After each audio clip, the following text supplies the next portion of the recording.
When we first started talking about complex numbers, remember that we began by defining an imaginary unit I, and I was very simply the square root of -1.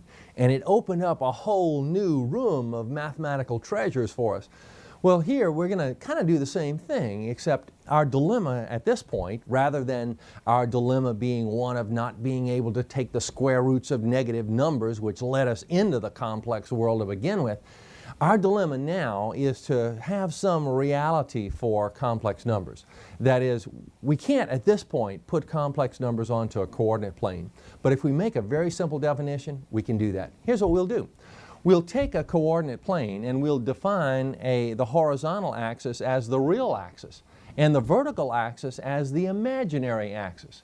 And that's all we need to do in order to find a point corresponding with a complex number like 5 plus 3i. Now remember that in this complex form we have a real part and an imaginary part. And that corresponds well with our real axis and our imaginary axis. And here's how it works. It's that on the real axis we are going to go a distance of 5, and on the imaginary axis a distance of 3. And it corresponds exactly as it would if we were dealing with real numbers. So it's 1, 2, 3, 4, 5, and then up 1, 2, 3 for this point. Now, this is the point then that is 5 plus 3i, and it is the point in coordinate form 5, 3, like this, as we might expect using real numbers. But now, then think about it in complex form here. It's really 5 plus 3i. Now, here's what we want to talk about as well. We want to think about the notion of distance from the origin. And to think about that notion, we're thinking about this distance 5 and this distance 3. And we know that this distance can be found by just taking the square root of the sum of the squares of those distances. And that's really what we're going to do here. Now, we're defining that distance to be the absolute value of the complex number that we're talking about. So it's the absolute value of z.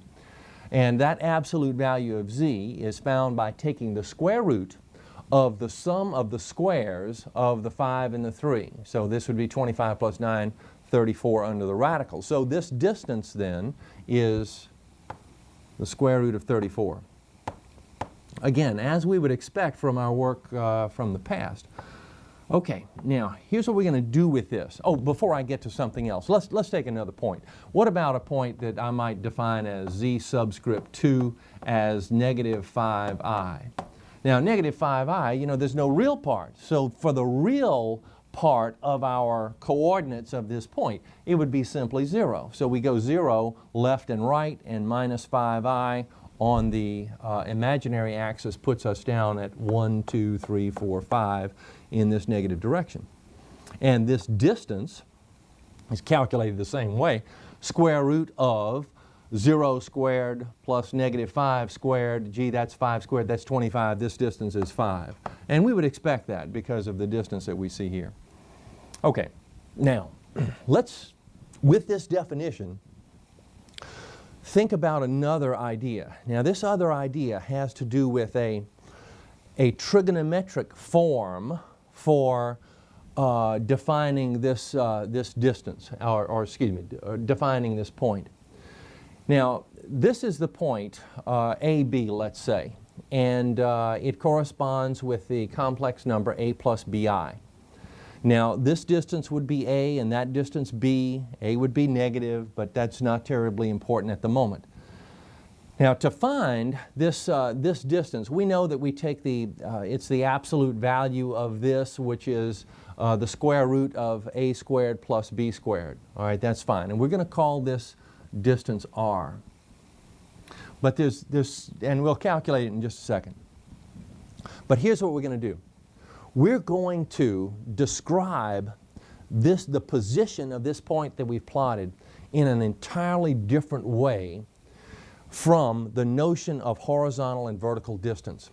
The trigonometric form is a form where we're going to use an angle and a distance along a ray in order to describe the position of that point. You see, suppose we can describe this angle as an angle theta. And then once we have that angle, we have a ray just going out here infinitely far. And if we can describe a distance along that ray as r, then we can describe that point in terms of an angle and a distance rather than horizontal and vertical distances for the exact same point. This is a pretty big leap mathematically for us. But okay, so that's what we're going to end up doing. Let's calculate r. Now, r is calculated as we would expect in terms of a and b. It's the square root of a squared plus b squared. So this then is the square root of a squared plus b squared. All right, now theta, we need some way of describing theta. Well, gee, what about that theta? Well, we know that theta is related to this reference angle within this little right triangle. And using the b and the a idea, we're talking about a tangent notion. So the tangent of theta is b over a. So that's how we arrive at theta. So let's talk about the two ideas. From this a plus bi form, we can identify r and theta using these two, I guess we could say, formulas, these relationships. R is the square root of a squared plus b squared, and the a and the b are from here. And the tangent of theta is simply b over a, and the b over a is found here. And it's important to make that relationship back to the complex form because you're just fitting a pattern here at this point. So the b and the a are found in the complex form, the a and the b here found in that complex form. Okay, so now we have a new way of describing positions on a coordinate plane. And this is called trigonometric form, and it's also called polar form. We may see why that's the case a little bit later. Okay, now that we're able to go from sort of a coordinate form to a which we might call standard form, to a trigonometric form, let's think about going in the other direction. Suppose we know the r and the theta here, and we'd like to make the calculation for a and b. Well, let's see. Now, we can use our trig ratios to help us with that. Come back, let's slide back over here just a little bit. Now, we know that if we know theta and we know r, and we have this little reference angle here in the triangle, that we can be thinking about a b over this, the sine, you see, of this angle in order to get b, and we can talk about the cosine of this angle in order to get a. That is the cosine of the reference angle for theta. I'm thinking of both of these sort of simultaneously. Maybe I can call one of them theta prime to be absolutely accurate here, but I think there's just a locked relationship between these two. You have the angle here, you automatically have that reference angle in the little right triangle that we use for these calculations. Okay, so we have the cosine of theta then is a over r, and let's see, a that multiplying by r on both sides, we find that a is r cosine theta. And that's a very important relationship here. To find a, we use r and theta. Just like to find r and theta, we used a and b, you see, going in sort of the other direction. Okay, so a is r cosine theta, and in a similar way, b is r sine theta. So a is calculated as r cosine theta, b is calculated as r sine theta, and then we can put our a and b into the complex form. So a plus bi would be a plus b times I. Now normally the I is not written as a coefficient way out here. It's written a little bit differently, and in fact the R is often factored from these two from these two terms as a common factor. So it's a lot of times it's written as R times cosine theta plus I sine theta. Now, by the way, the R is sometimes called the modulus in terms of vocabulary for this kind of form. R is called the modulus, theta is called the argument, modulus and argument. We're not going to use those fancy words very much, but they occasionally come up, maybe in the textbook from time to time. Suppose we want to write this complex number in trigonometric form. Well, the trigonometric form is this form. It's the form r times cosine theta plus I sine theta. And we need a value for r and theta, you see, in order to just plug in here. And we have relationships that allow us to make that calculation. Now notice the a and the b here are the -5 and the 3. So in calculating the r, it's the square root of a squared plus b squared, so it's -5 squared plus 3 squared. Gee, that's the square root of 34.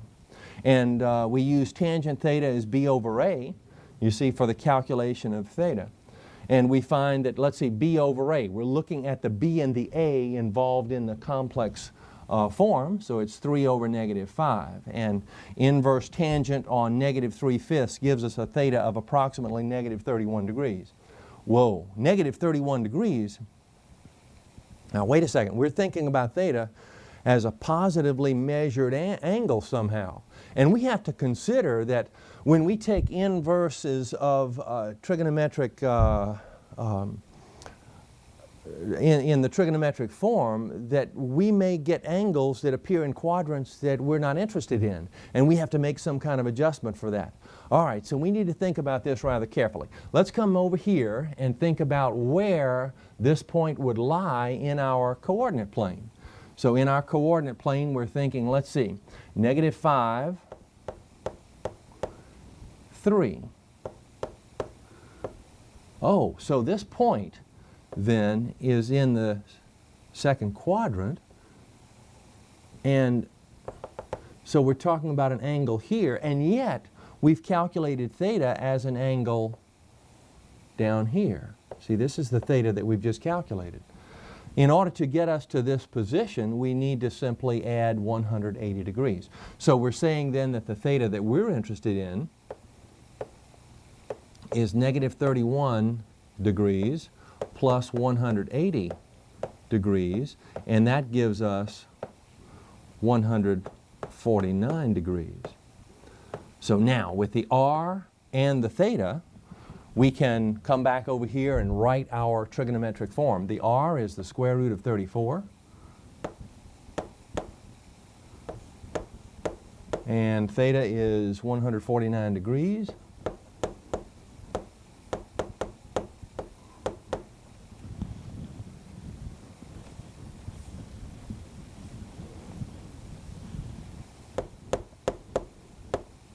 And this is our trigonometric form. And that really is all there is to it. You just pop this information about A and B into our relationships for the calculation of r and theta, and be sure to consider the position of our point in our coordinate plane, because when we take inverse tangent, sometimes we arrive in a quadrant that we're not interested in.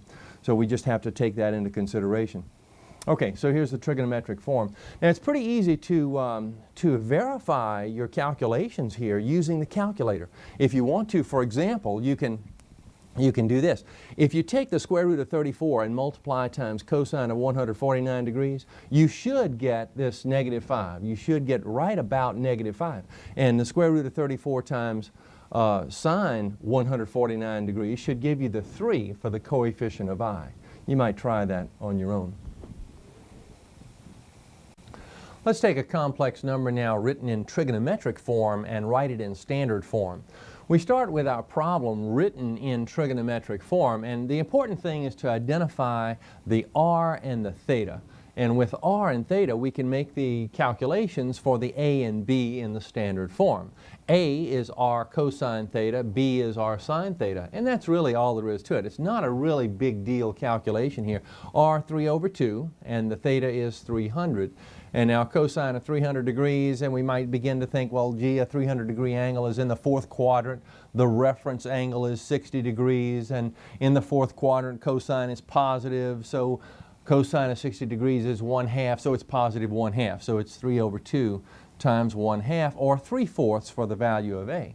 And in a similar way, we find B, r sine theta, 3/2 times sine 300 degrees. Sine of 300 degrees, the reference angle is 60 degrees. The sine of 60 degrees is square root of 3/2, but in the fourth quadrant, sine is negative, so it's negative square root of 3/2. This becomes negative 3√3/4. Now, with those values for A and B, we just plug them into this standard form. The A was 3/4, and B negative 3√3/4 as the coefficient of I.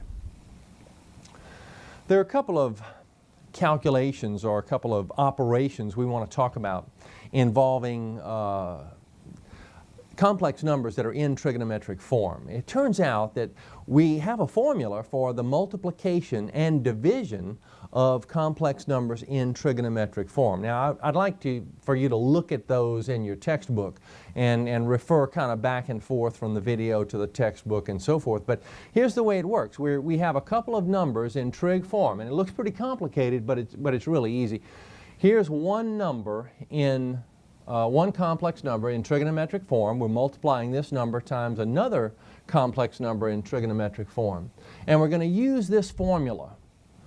And we could actually derive this formula if we wanted to do that. We could go through this multiplication process, and it gets pretty algebraic intensive when you do this, but you'll find that this is what comes out of it. That is, we can use our cosine of the sum of angles and sine of the sum of angles identities in order to make replacements in this multiplication process.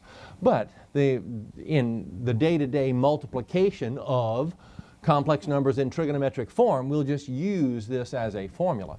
Now, notice the multiplication of the R values. We're multiplying modulus values. We're multiplying moduli. Okay, so it's just identify the modulus for each one, multiply those rascals, and then it's the cosine of the sum of the angles involved. So you just identify the angles involved. We have 140 degrees in this complex number in trig form and 60 degrees over there. So it's 140 plus 60, and over here plus I sine of the sum of the angles, which is also 200 degrees. So then here is our answer.